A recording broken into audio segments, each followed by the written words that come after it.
Good evening. Good evening. I'm Paul Wallstrom, 3 weeks old president of the club. I want to welcome you here tonight. Just a few notes here. The Press Club was created in 1948 after many wild, stress-relieving poker parties. But the club came to age in 1963, right here. Dallas journalists gained recognition all over the country. Since then, many in local news have gone on to the national. The Dallas journalists continue to be creative, tenacious, and varied, just like the 9 we celebrate here tonight. After tonight, we don't have a rest. The Press Club does have a lot to do. In 6 weeks, we're having the Ainsworth Awards. This will be the 2nd year of the Ainsworth Awards, which is one of the biggest undertakings for the club because it's geared for the whole state of Texas. And so we've been dealing with all over the state. And as I said, this is the 2nd year, and already it's growing. We've had more entries. We're going to have more categories than last year, thanks to Barry Hoffman, who's been instigator and a major help to keeping that going. And we want to keep improving that every year. Also, we haven't forgotten the social aspect. Last week, we had a networking happy hour at the Bowen House, built in 1874. It was a converted house into a restaurant bar, and it was a very successful get-together.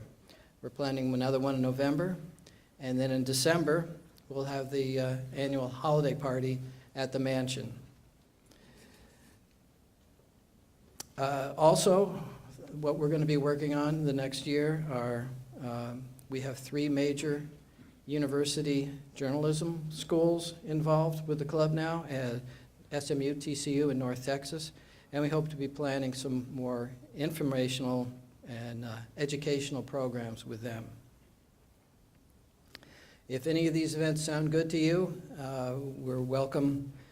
Please attend, plan, and help us raise funds. We need your participation to make these plans more successful. On behalf of the Press Club Board of Directors, I welcome you tonight to this event honoring the careers of 9 incredible journalists. Now I'd like to turn it over to Scott Goldstein, who's a past president, club past president, and is co-chair of this event. Thank you.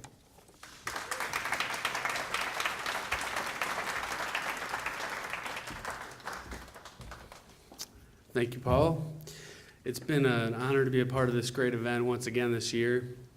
I truly believe this is one of the most important things that the Press Club of Dallas can do for North Texas journalism today, especially in an environment where the American press is under attack in a way unlike anything we've seen in a long time in this country.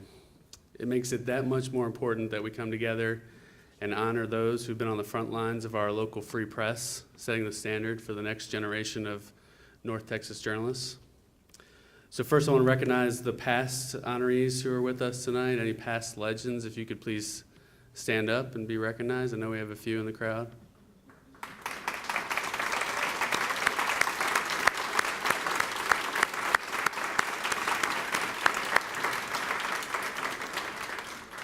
You all are among the best journalists in North Texas and the country, and we thank you for your work. I want to also thank the former Press Club president, David Dunnigan, for so wisely creating the Legends Award program 8 years ago. Thank you, David, for everything you've done. And thanks to my co-chair, Tristan Hallman.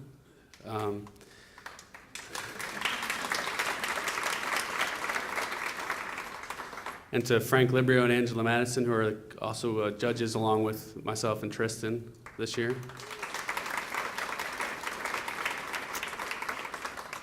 And finally, this event wouldn't be happening without a record number of sponsors that we had this year. We're so grateful.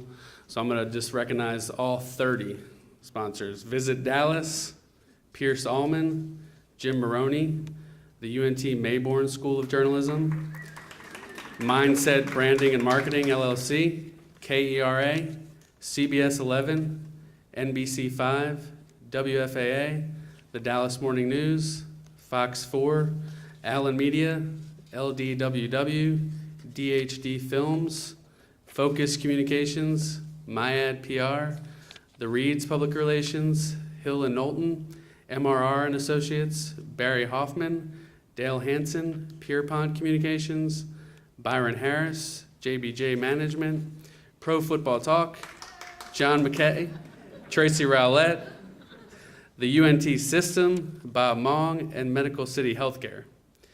And these people, that's right.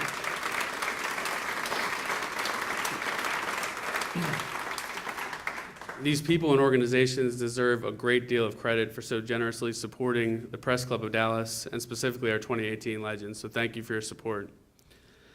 With tonight's honorees, we crossed the 100 mark. We now have a grand total of 104 North Texas Legends. And this year you'll notice that we made a little bit of a tweak in how we distribute the honors. We did it by category. So we'll be honoring by print, television, radio, opinion, newsroom management, creative, and education. And we're continuing our recent tradition of also honoring posthumously. And so let's get it started because you're not here to listen to me. We're lucky to have one of our early legends back as our MC. After a 40-year career in broadcast journalism, Gloria Campos retired as a TV news anchor in March of 2014. She started as an intern and scholarship recipient with KGBT TV in the Rio Grande Valley of Texas in 1974 and joined the station after graduating from Southwest Texas State University, now Texas State, in 1976. She worked there in a variety of positions before joining WFA in 1984.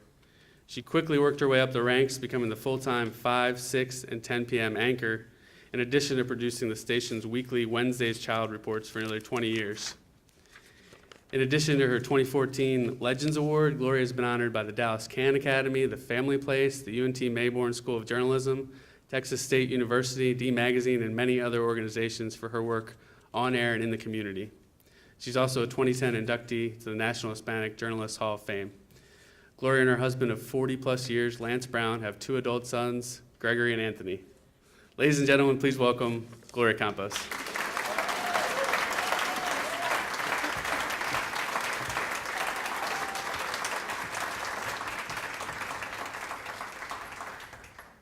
I feel like I should get an award for being married to Lance for 40 years. When I hear it like that, my goodness, it's a long time. I'm so happy to be back in North Texas tonight with you all to honor so many people that I have known professionally, personally, and long admired in the Dallas-Fort Worth area. This area is full of talent and great mentors and people that our young journalists can look up to. So I want to congratulate all of you tonight for this wonderful honor. And it looks like you are enjoying yourselves, and I hope you are.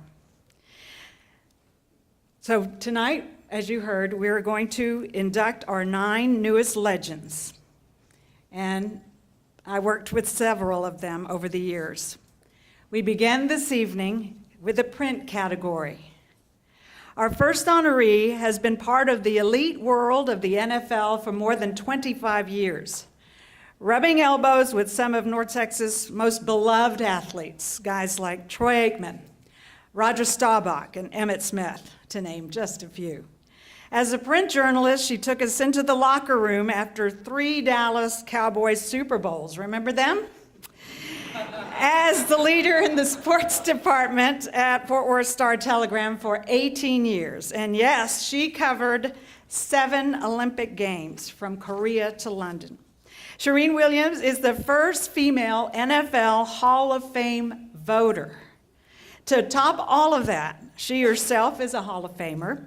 In August, she was awarded the 2018 Dick McCann Award by the Professional Football Writers of America. She is the first female to receive that honor. Today, she writes for Pro Football Talk, which she has called home since 2017.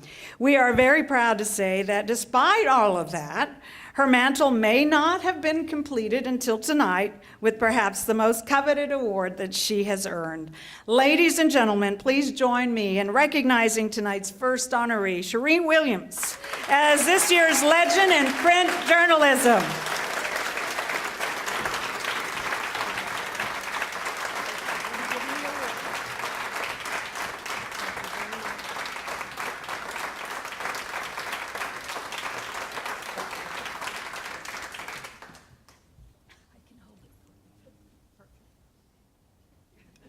This is just like being in the Cowboys locker room, except you're all dressed. So I don't know if I'll feel at home or not. When I was in the second grade, I asked my teacher, Cindy Bridges, I said, how far is it to Dallas? I lived in Beaumont, Texas. And she said, well, it's 5 hours, roughly 300 miles, and asked why I wanted to know. And I said, I'm going to marry Roger Staubach. And I'm thinking, I thought teachers were smarter than this. And I went back to what I was doing. And so she called the local newspaper, the Beaumont Enterprise, and they came out and they wrote a story on me. And they wrote about my love of Roger, as well as my desire to one day cover the Cowboys. And I think this was a relief for my parents because the first job I wanted to do was I wanted to ride on the back of the garbage truck because I thought that was really, really cool. So I'm not really sure how many second graders get to live out their dreams, but I've gotten to do that plus more, and it's been terrific. 2 minutes seems hardly enough time, and thank you, really not enough words for all the people who really played a part in me being here tonight. But thank you first to the Dallas Press Club for this award. It truly is an honor. My parents, Jean and Charlie Williams, my sister Charla, my friends, including the 3 here tonight, and my spouse Tom, all have played a large role in everything I've accomplished.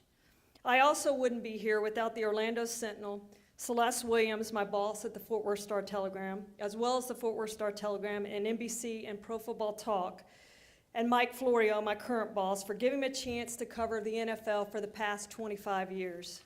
Boy, I sound old. You know, I never made a tackle, I never made a block, I didn't throw or catch a touchdown pass, but my love for the game really is as deep as any man who donned the uniform or paced the sideline in the NFL. I'm proud to be a woman covering the game I've loved my entire life, and I'm proud to write like one. Thank you very much.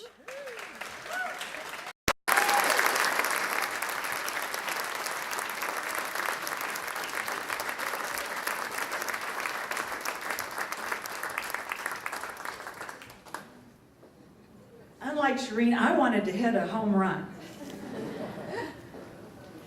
Baseball was my favorite sport. And of course, who doesn't love the Dallas Cowboys? And we have suffered quite a bit for those last 23 years or so, has it been? But I digress. Let's move on now to our next category. Our honoree tonight in the television category is Sean Rabb. To define passion, to define tenacity, to define humanity, to define excellence in journalism is to define Sean Rabb. For over a quarter of a century as a journalist for KDFW, Fox 4 is operated in service to telling the truth of the moment. City politics, government, accountability, crime and punishment, hope and healing. Sean has brought these stories home with unmatched energy and compassion. Most recently, Texas police turned to Sean and Fox 4 viewers to help them catch criminals caught on tape, but still at large. His Trackdown series has resulted in numerous cases brought to justice and a special commendation from the Dallas Police Department. The legendary Fox 4's Clarice Tinsley said it best. My colleague and friend, Sean Rabb, is the consummate professional. He is profoundly and powerfully the reporter's reporter. A man dedicated to telling the stories of those around him, and he says, these are our neighbors. Even if they're strangers, we are all a community. He is a man of facts, fairness, faith, and family. You know the man. You know the voice. You know how he ends every report. It is our honor to recognize the one and only, and I'm not even going to try, Sean Rabb, Fox 4 News. This year's legend in TV journalism.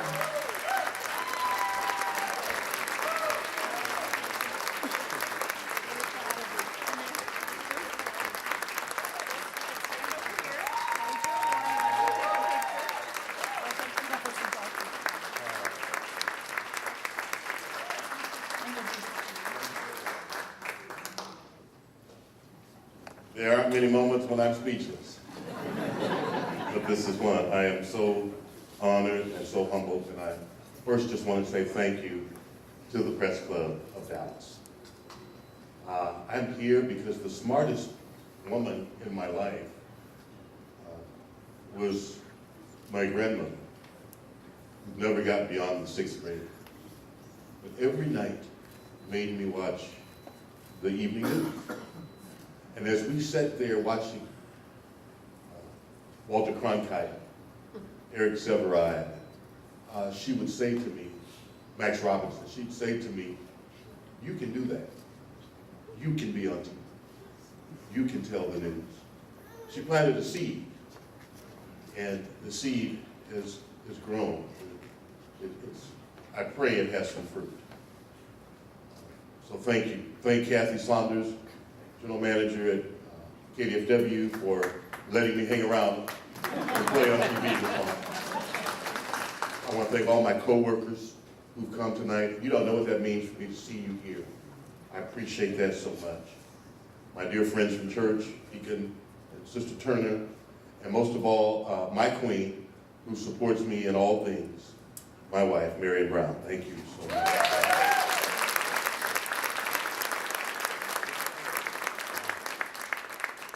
From the homeless man on the corner to the presidents I've interviewed, the one thing I've taken away is treat everybody the same, with respect. Listen, and never say anything about anyone until you've at least spoken to them to find out the rest of the story. That's what makes a good reporter, I believe, one who wants to uncover all the facts, who doesn't take something and run with it without checking. And whatever I've learned over the years from my mistakes or my successes, I try to share that now in our newsroom. And not only in our newsroom, but I encourage reporters across Dallas when I see them on the street, because we need that. We need all to encourage one another. So thank you for this honor tonight. I'm so amazed and honored. Thank you.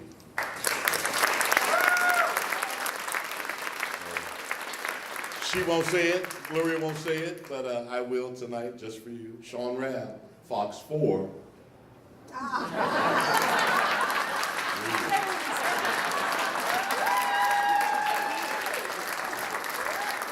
Thank you, Sean. Congratulations. Our next category is radio.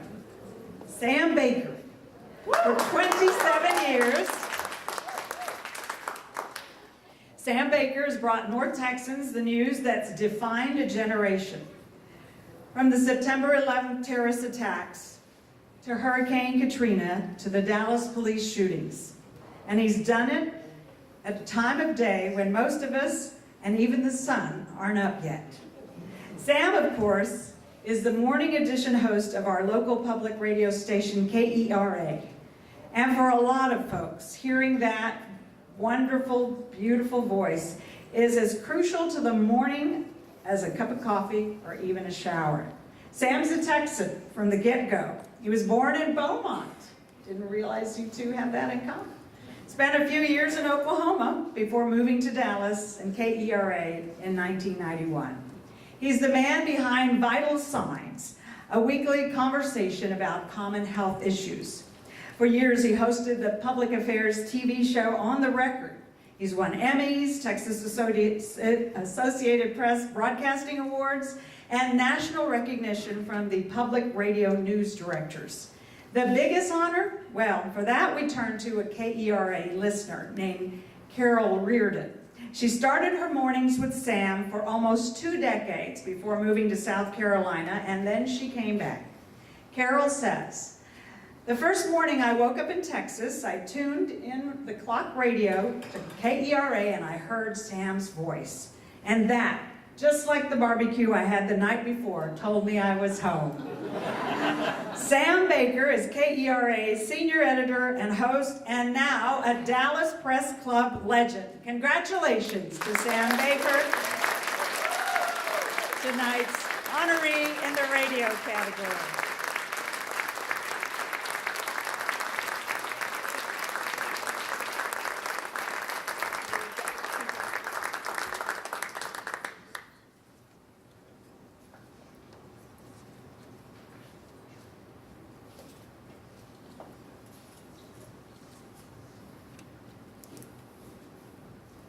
All right, I'm Sam Baker, your man for barbecue, it seems. First of all, thank you, of course, to family. The woman with that big grin is my mother. You probably know her. She's been working the room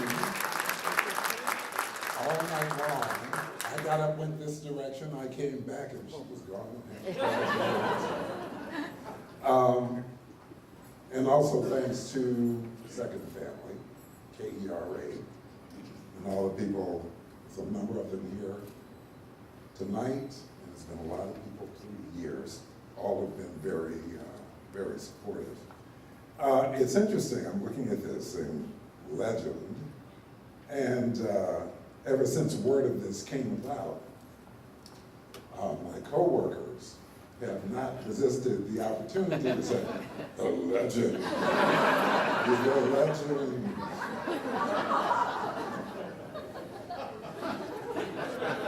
It's true.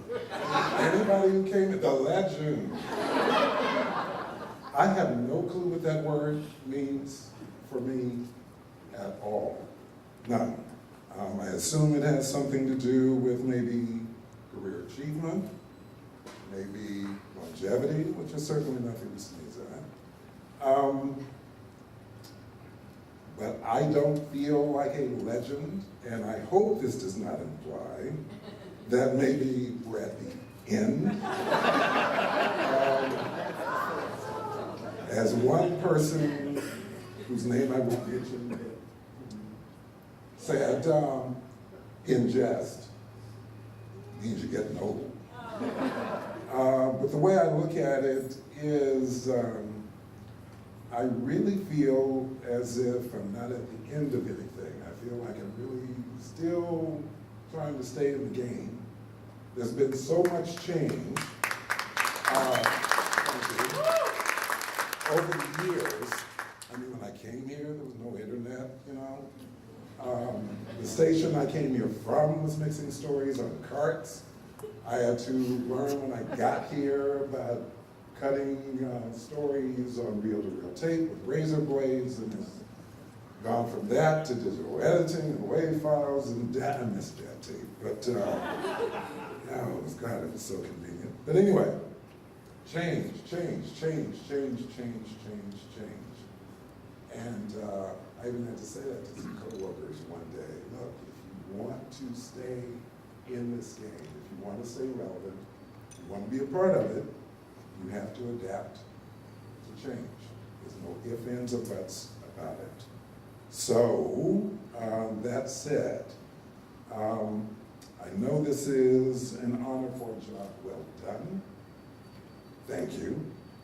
But I instead am going to take this as a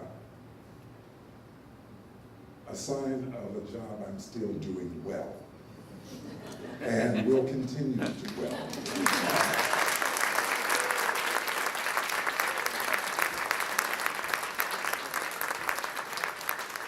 Congratulations. Our next category is opinion. As you heard earlier, there are new categories consolidating. I love this. I think it's a great idea. Our next category is opinion, and our honoree is Jacqueline Floyd. Recently retired from the Dallas Morning News. An Austin native and sixth-generation Texan, our next legend spent 4 decades as a working journalist, including 28 years at the Dallas Morning News. You could call Jacqueline Floyd a jack of all trades. She started her career as an obit clerk in Austin. I'm assuming you were digging up pictures and things like that as a clerk. Pardon the pun. She went on to cover education, city hall, cops, court, state, and national politics, and the Olympics. Most recently, Jacqueline was a Metro columnist from 1999 until her retirement earlier this year, earning the American Society of Newspaper Editors Award for commentary column writing in 2011, and twice winning the National Headliner Award for local interest column in 2016 and 17. She is also a 4-time winner of the first place award for general column writing from the Texas Associated Press Managing Editors. Jacqueline Jack Floyd, which I discover is her nickname as her Twitter pal, that she is not the first legend in her family, I'm here to tell you. Dolphin Ward Floyd was the 6 times great uncle who perished in defense of the Alamo on his 32nd birthday.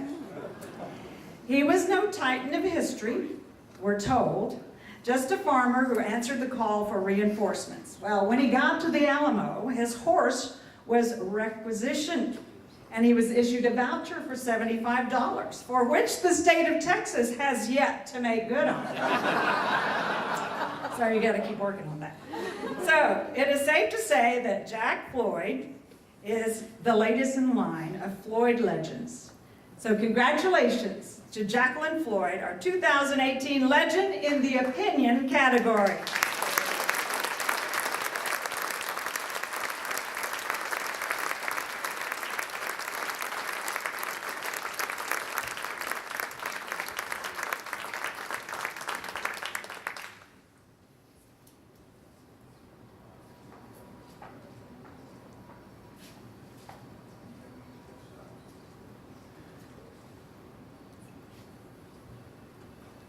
I am so grateful to all of you. I am so humbled by this.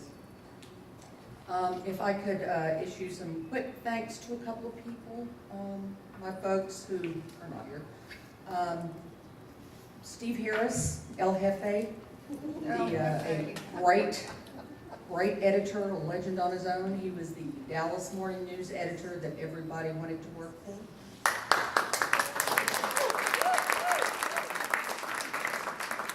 My dear and talented friend, Sharon Grigsby, who is now columnist for the Dallas Morning News. And to Mike Hashimoto, former editor and editorial writer for the Dallas Morning News. I cannot possibly tell you how much I owe him. This will come as a jarring shock to some of y'all, but my observation has been that many journalists do think well of themselves. And with good reason. It's an exciting industry, and it's competitive, and it's relevant, and I could not have had a better time. It's important work, but it was so much fun. I loved it. But no single one of us is essential.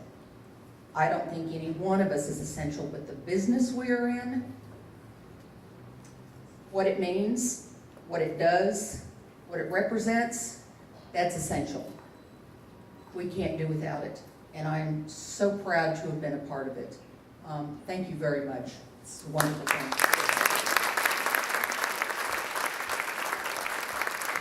Congratulations, Jacqueline.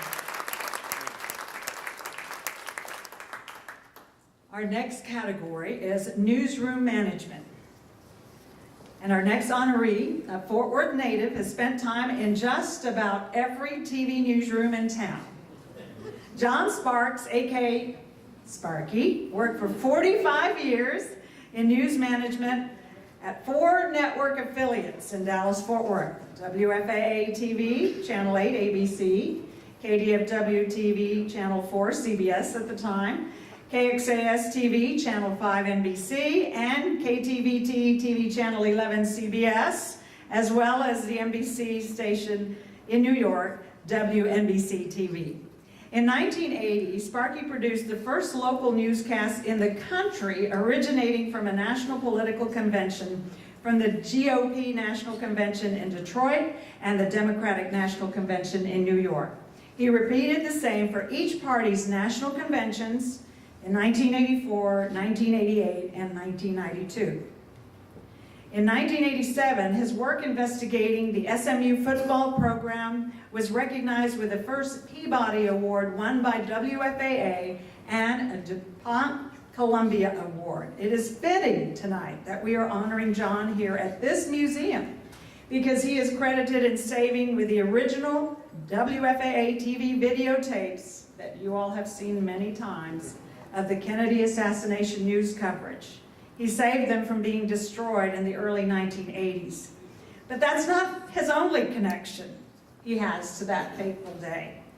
On November 22nd, 1963, a date we all remember, those of us who were alive then, John performed as a trumpet player in the Eastern Hills High School Band at the presidential breakfast at the Hotel Texas in Fort Worth, where of course the president spoke before coming to Dallas and meeting his fate.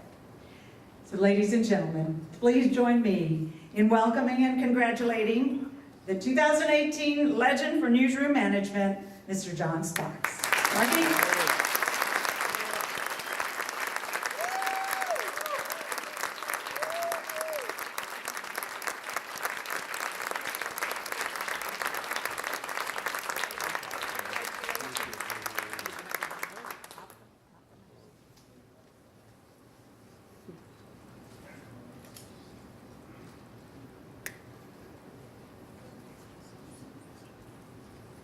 You know, when Frank Librio called me about 6 weeks ago and said he wanted to nominate me for a Legends Award of the Press Club, I was, very flattered and surprised too.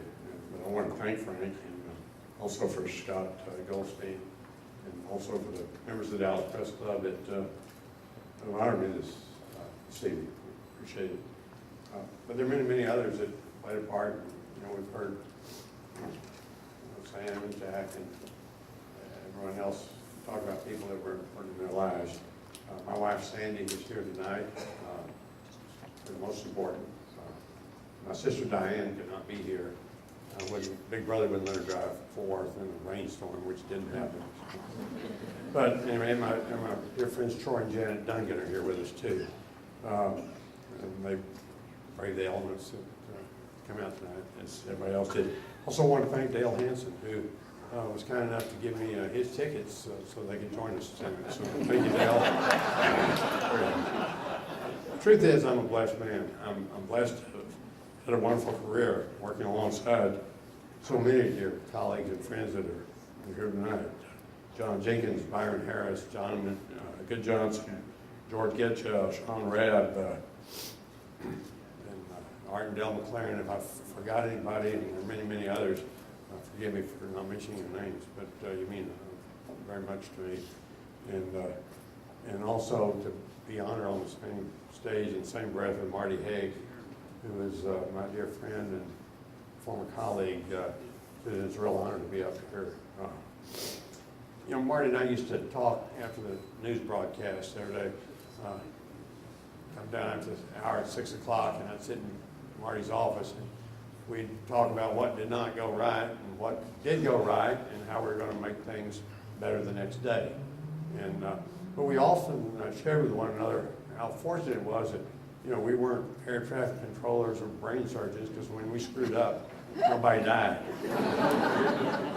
Well, the truth is that Marty also recognized, I recognize that, what we were engaged with was and is serious business, and that it's still serious business today. That's why I applaud the Press Club for hosting an event like this. Hopefully, in an age when anybody can be a journalist, supposedly, that we're hoping to train others to take our places and play by some of the rules that we play by, that are important rules. It's never been needed more than today, but we got to be careful about not making it all about us. you know, there are 9 of us here being awarded, being honored tonight, and several others. But it's really not about us. It's, you know, and we got to be careful about, we the corporate press, need to be careful about, you know, not stooping down to the name calling and the gotcha stuff and the drama that we often see every day. That sometimes we seek to go after to get the attention for our reports that, you know, we put on the air, for the stations and networks we represent. So we just got to remember not to stoop down to the level of many of the folks in the agencies we covered today that are doing some of the same kind of stuff. Truth is that, you know, the words that we use, the reports we air, often can cause damage.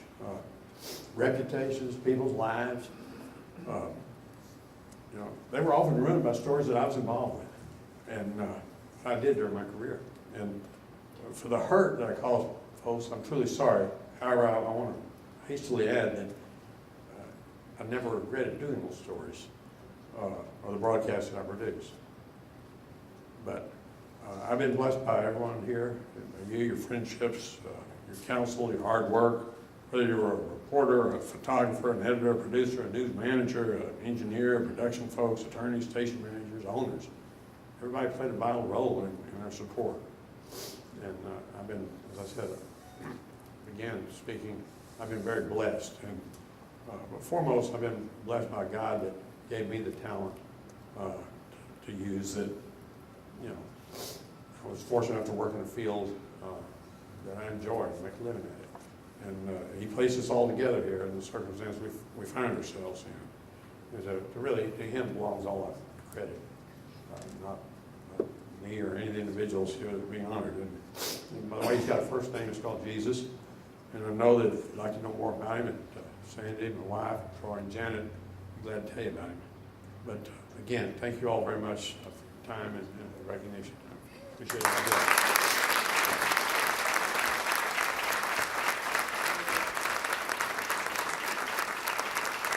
Congratulations to John Sparks.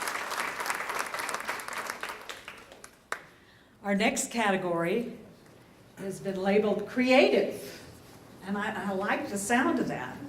But in truth, all of you all are creative with words. Very honorable profession to be a journalist. Chances are that if you picked up a copy of the Dallas Morning News at any time over the past 40 years or so, you were moved by some of the incredible work of our next legend. David Wu retired from the news earlier this year after more than 4 decades, photographing presidents, Super Bowls, celebrities, wars, natural disasters, the occasional news anchor, pets, and much more. After graduating from the University of Texas in Austin in 1976 with a BJ degree in photojournalism, David was hired at the young age of 22. His first assignment with the newspaper was January 19, 1976, covering the Dallas Cowboys returning from the Super Bowl to Dallas Love Field. His last was covering the Dallas Cowboys with Charlotte Jones Anderson during the NFL draft at AT&T Stadium. David was part of the photography staff that won a Pulitzer Prize for their 2005 coverage of Hurricane Katrina. He was also a 2-time Pulitzer runner-up in 1984 for his coverage of civil wars in El Salvador and Nicaragua, and in 1986 for coverage of the Mexico City earthquake. He and fellow photojournalist Richard Pruitt have produced 2 books now, Texas Women and Top Dogs and Their Pets. Ladies and gentlemen, please join me in congratulating the 2018 legend in the creative category, Mr. David Wu.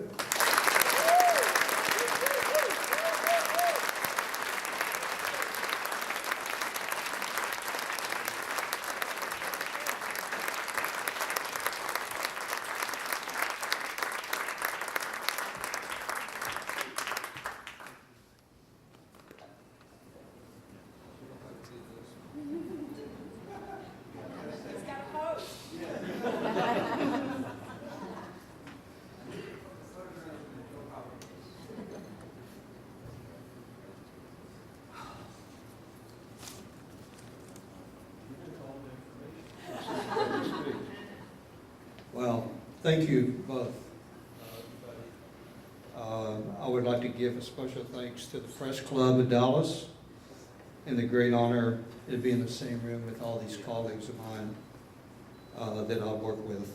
And thank you very much. I'm very humbled. When I got this email from Scott, I thought, wow, this is really interesting. I thought, I'm just going to read this really quick like Ellen Woods would. And I thought, well, this is nice. I just thought Scott wanted me to shoot the event for him. Then I read it again, and I realized that I want to thank the committee and everyone else. I did some research over the last couple of days of all the past winners that have won this. A lot of you are sitting in this room tonight, and I do not belong in this room at all. It's just, I'm very honored, and out of the 91 people who have been honored in the past, I think I know about 70, 80 of you. So thank you very much. Like she said, my first assignment was the Cowboys. My last assignment was the Cowboys. I was really nervous taking out my first assignment. Tom Dillard, who was the chief photographer, he was very famous for covering the JFK weeks and months. And he said, hey, Woo, I know it's your first assignment. Do you know where Dallas Love Field is? So I said, I don't know. I have a map skill. I'll figure it out. So I went to the Love Field and shot my first assignment. And as I was walking out the door, he said, oh, by the way, don't screw this up. We need a page one photo. So with that in mind, let's say I'm going to do this by the numbers. I think I've shot over 21,000 assignments. This is a very rough estimate. 400 Cowboy games, 800 Ranger games, 600 Maverick games, 300 Story games. And I know this isn't an Oscar-type speech, but I got to thank a couple people. Robert Deckard, who you all know. I wouldn't be here without him. I truly love this man. He's stand by me through my career. Jim Maroney, Bob Munn, Burl Osborne. In past present colleagues of the Dallas Morning News and all the local TV stations and radio people that I've probably gotten your way, and especially the video guys. I apologize for messing up your shot. Or the radio people knocking over their microphones. But I was determined to get the picture for our readers. I want to thank all of our readers. I wouldn't be here without the readers. I remember Burl Osborne told me, David, it's not about the awards we win. It's about, this is a long time ago, it's about them putting the quarter in the machine to buy the newspaper. It's $1.50 now, or maybe a little bit more. Last and not least, all my non-journalism friends that I invited tonight. Doug Beatty and his wife Christine, my first neighbor when I moved. He's been with me by my side forever. And JR, guess what? What's JR? Right here, John. He's a master photographer that I met only a couple months ago. He's taken me into a new world of photography I'm excited about, fine art photography. And so we're going to Caddo Lake if it quits raining. And I'm turning into infrared and shooting and trying to get into the next love of my life. And I'd like to thank my family who cannot be here tonight, my son Zach and Jake and Carrie, who've been on a lot of assignments with me. They helped me with the book Richard Pruitt and I did, and Hillary and Shelby and my two grandsons, Walker and Hughes. And last but not least, my beautiful wife, Susie Wu. I met her on one of my worst assignments in my career, shooting fet sets. 29 years ago, I did that, and if it wasn't for Susie, I would still be shooting fet sets. Thank you all.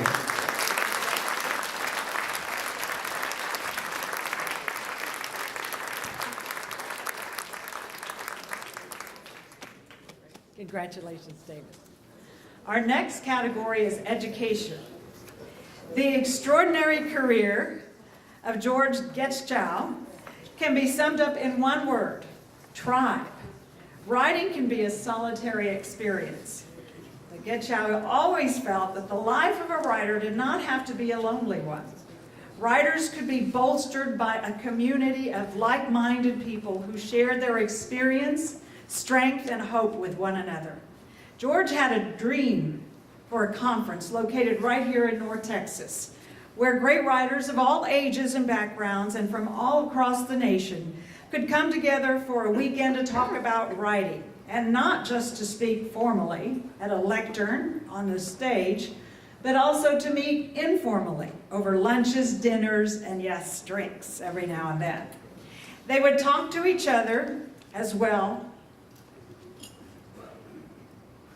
as to the students and freelancers who came here hungry to learn from the best. As a lecturer and writer in residence at the University of North Texas Mayborn School of Journalism, George's dream was to produce the greatest writing conference in the country, and he had the audacity to pull it off. The Mayborn Literary Nonfiction Conference began in 2005, and the 14th annual conference was held just this past July in Grapevine. A born teacher and guide, George has long been a writing coach to numerous journalists and storytellers throughout the Southwest. And I'm sure there are many people in this very room who can testify to George's uncanny abilities as an editor and sounding board for ideas. He cut his teeth with the Wall Street Journal, where he spent 16 years as a reporter, editor, bureau chief, and on the page one rewrite desk. At the Journal, he was a finalist for the Pulitzer Prize and won the Robert F. Kennedy Award for distinguished writing about the underprivileged. A few years ago, he was inducted into the Texas Institute of Letters for his distinctive literary achievement. He has also served as a Pulitzer Prize juror for feature writing. Since retiring from teaching at the University of North Texas, George has been working to complete his book. I saw a little video where you got some encouragement on that. How's it going, George? Good. All right. He's been encouraged by his colleagues to complete his book, Walled Kingdom, for John McCrae Books, an imprint of Henry Holt and Company, which grew out of two narratives that he wrote for the Wall Street Journal. So we'll be waiting for that book, George.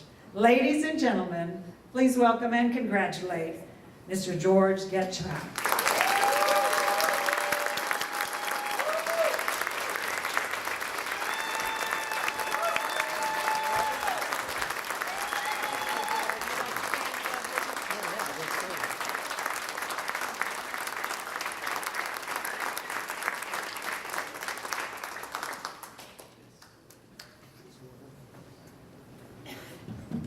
All right, so unlike Sam Baker, who felt a little embarrassed about being named a legend, I've been sending out all week emails to everyone saying from now on, I want to be known as, when you address me as the legendary George Getchell. Just kidding. Just kidding. Well, I have a number, this whole business of, in a way, I feel obliged to talk about education, and all of us in this room as journalists are really educators, aren't we? Every day, the stories that whether we're covering a school board meeting or going to the courthouse or covering the State House or covering the President, the White House, whatever we're covering, we're educating the public.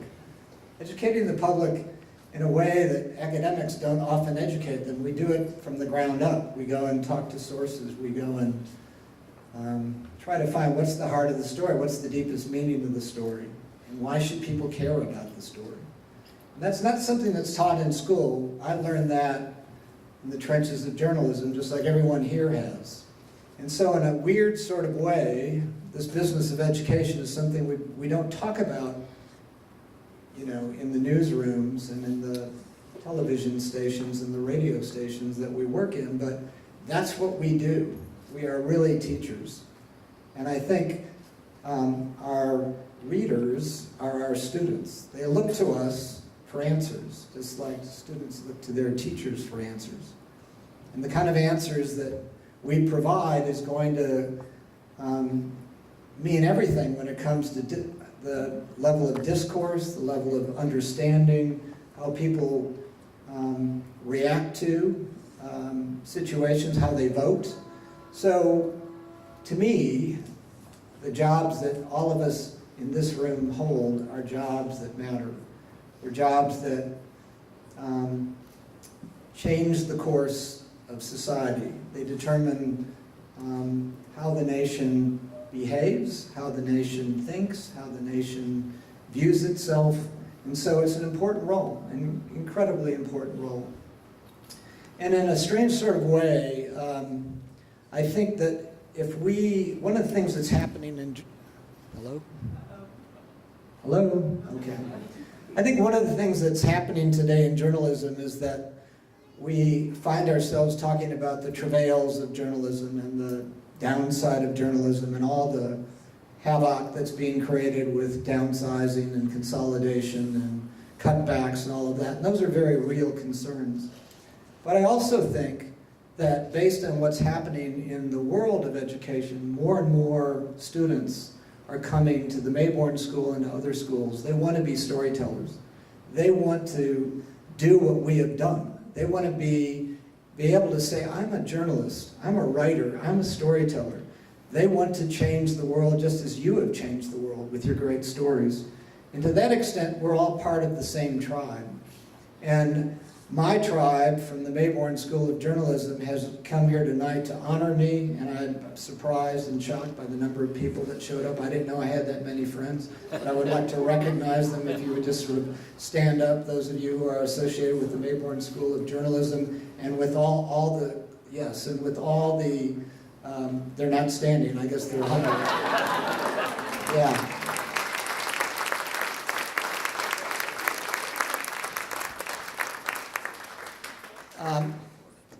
These folks are part of my tribe. All of us are parts of a tribe, whether it's the newsroom, whether it's a radio station, wherever we're working. I've worked with this group for the last 15 years, and they educated me a lot about what matters, the things that count. And the students there educated me a lot. And one of the things we realized early on, and I appreciate you talking about this, Gloria, is that we wanted to do something great. We wanted to create a forum for storytellers across the country that could come together into a single place and talk about stories, talk about how do you become a great storyteller? What does it take to tell narrative stories, to tell stories that nobody else is telling, stories that change the world?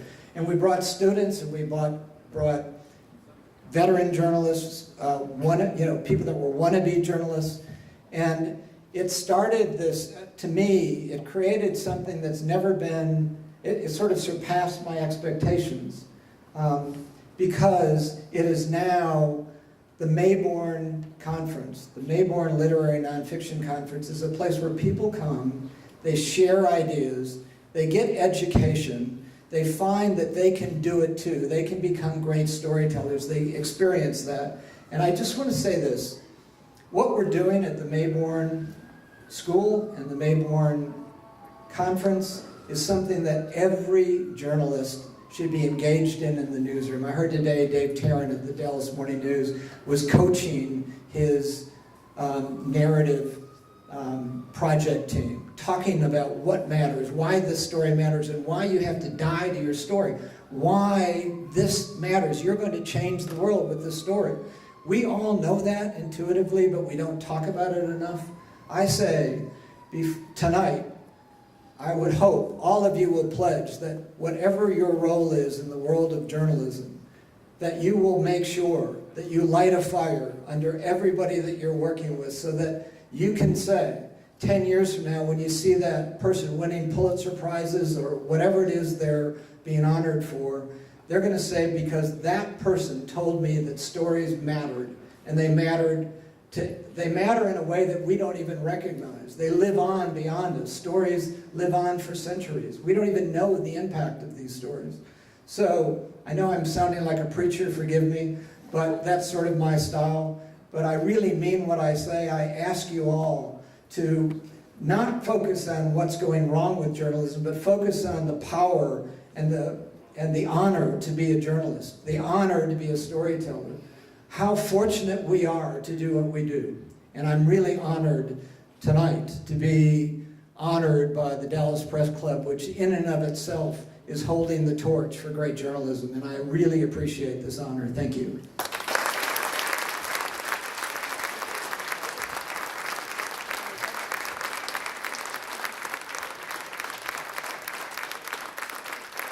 Powerful words, George. We have heard so much wisdom here tonight.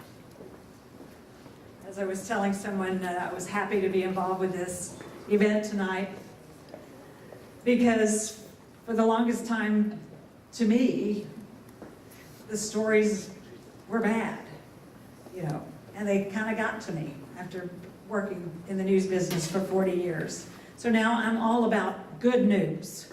And tonight, we've got a lot of good news to spread, and I hope you're having a good time. Celebrating these wonderful, insightful people, creative, talented, you name it. Now we're moving on to the next category, this very special one for me, because I knew both of these honorees very well and respected them, loved them, and missed them. Our next legend's death in June this year left a great void in the city of Dallas.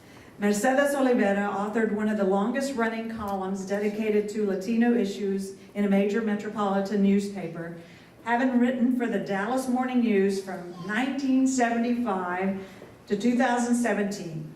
She wrote about politics, culture, her family, history, and many other topics.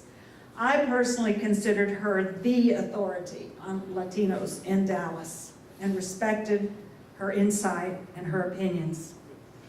It was those opinions that made her a regular contributor to WFAA's Inside Texas Politics. Mercedes never held back from passionate debates about politics and justice.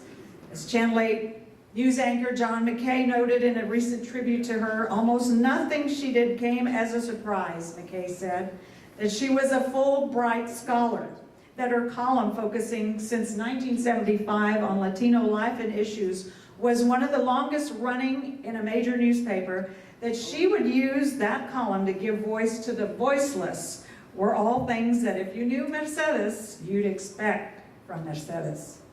She advocated on Latino issues in the newspaper, but she also worked behind the scenes, and this is how I first came to know her, mentoring and raising scholarship money for future journalists.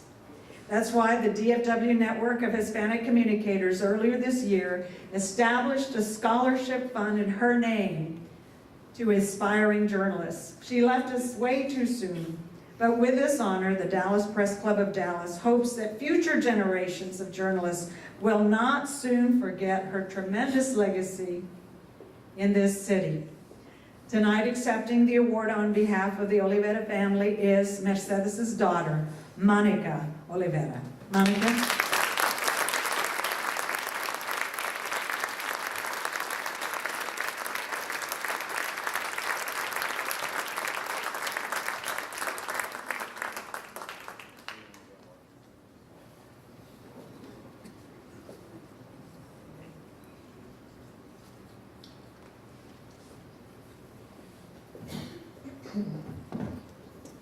Thanks so much for that. I wrote something down, got it on my little technological device here.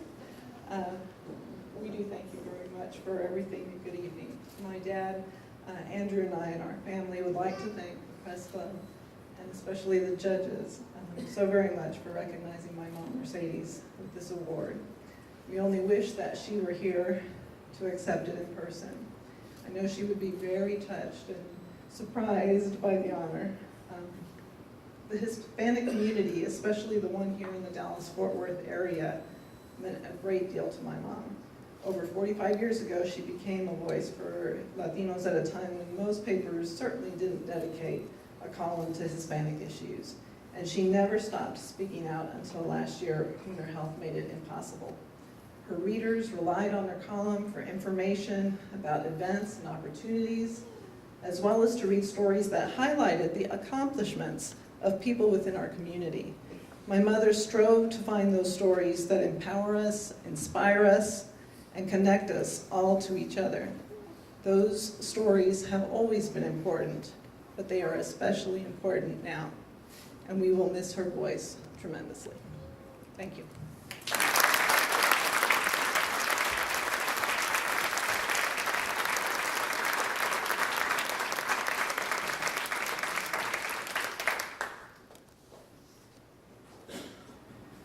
And we continue on now with our final honoree tonight. Our final legend of 2018 is a titan of local TV news. Marty Haig was a former news director of WFAA TV and senior vice president of news for Belo Corporation. Over his nearly 30 years there, beginning in 1973, he transformed WFAA into one of the greatest local news operations in the country. Under his leadership, the station won 2 George Foster Peabody Awards, one for reporting on the Southern Methodist University football pay scandal in the mid-1980s, and the other for its 1995 reports on insurance purchases involving the Dallas School District. Marty Haig also won the First Amendment Service Award and guided WFAA to numerous DuPont Awards, cultivated numerous reporters who went on to great success locally and nationally, including, and not only, Scott Pelley, Paula Zahn, Vern Lundquist, John McKay, Dale Hansen, myself, Peter Van Zandt, Bill McAtee, Russ Mitchell, Lisa Gibbons, and Andrea Joyce. Upon accepting a personal Peabody Award in 2000, the ever-humble Marty Haig pronounced, quote, "I've been fortunate to work with some of the finest journalists in the country," end of quote. The truth is that hundreds of former and current journalists were blessed to have worked with Marty. His stories still linger in my ears. There are no bad stories, only bad reporters. Yes. And after 9/11, we got together for lunch, and I expressed my concern about the future and how we would do our jobs. And he told me that the best antidote to fear was information. And I held those quotes in my heart forevermore and still repeat them every chance I get. Marty stood for quality storytelling, for high ethical standards, for tough investigative journalism and beat reporting. He was what we would probably call today old school, having lamented the growing financial pressures on the industry even back in the 90s. His philosophy, though, was always that good journalism, high ethical standards, and strong ratings are in fact compatible. Marty left us in 2004, but his legacy lives on, just as strong as if he was here with us today. Ladies and gentlemen, please join me in welcoming Marty's wife, Susan Haig, accepting this award on behalf of the Haig family.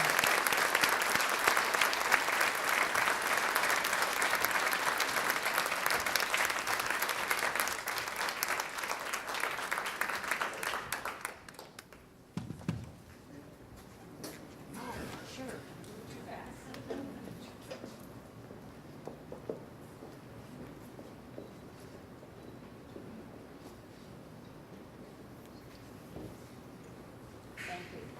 This is an incredible honor for Marty, who was active in the Dallas Press Club and cared deeply about robust, strong journalism, not only at WFAA, but in all of the Dallas media. I want to especially thank Scott Goldstein, who first approached our family last year with the idea of honoring Marty, and who was adamant to make this happen. I also want to thank Gloria Campos for emceeing this event tonight. Marty hired her in 1984 and never regretted that decision. She's always been a wonderful friend to Marty and to our family. First and foremost, I'm sure that Marty, if he were here today, would be shaking his head over this. He never wanted attention on himself. He was humble and joked often with my boys, Andrew and Matthew, that he was nobody in journalism. He would rather have the attention on reporters, producers, and anchors. He said they deserve the credit, especially the people he worked so closely with at WFAA, Ward Huey, Dave Lane, John Miller, Bert Chip, just to name a few. Well, Marty has been gone for nearly 15 years. My boys and I continue to be wowed and humbled by Marty's impact in journalism. There are reminders every day. We think of him when we see Scott Pelley on 60 Minutes. We think of him when we hear Burton Lundquist on Sundays at the Masters. We think of him when we see John McKay on WFAA and Ed Lavendera on CNN. But what has been most comforting and surprising have been the stories that we've heard about Marty that we never knew about him. Countless people reach out to Matthew or Andrew to tell him how Marty had affected them. Just last month, Steve Pickett at CBS 11 here messaged Matthew after he found a letter that Marty had sent him in the late 1980s when he worked in California. Marty was filling in at this time as a temporary news director in the Belo station in Houston. He found Steve's resume tape and noticed that the past news director had not responded to him. He watched the tape, offered pointers, and ended the letter with a word of encouragement to keep up the good work. That was Marty that we knew and remember today. He cared deeply about helping everyone get better, even those who didn't work with him. He set very high standards and demanded excellence. And it's so wonderful to see his contributions and dedication to journalism in Dallas are still remembered to this day. Thank you for this so much, and congratulations to all of tonight's honorees.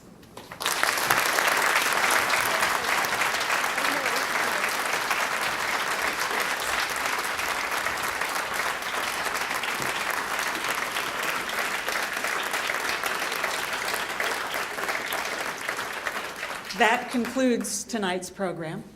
I want to thank everyone for making the time to attend this evening. I want to especially congratulate tonight's honorees. Your words, your talents have really given us many gifts, and we'll be talking about this night for a long time. I know I will. So congratulations to all of you. Thank you for coming tonight. We hope to see you next year. And now, enjoy the rest of your evening. Good night.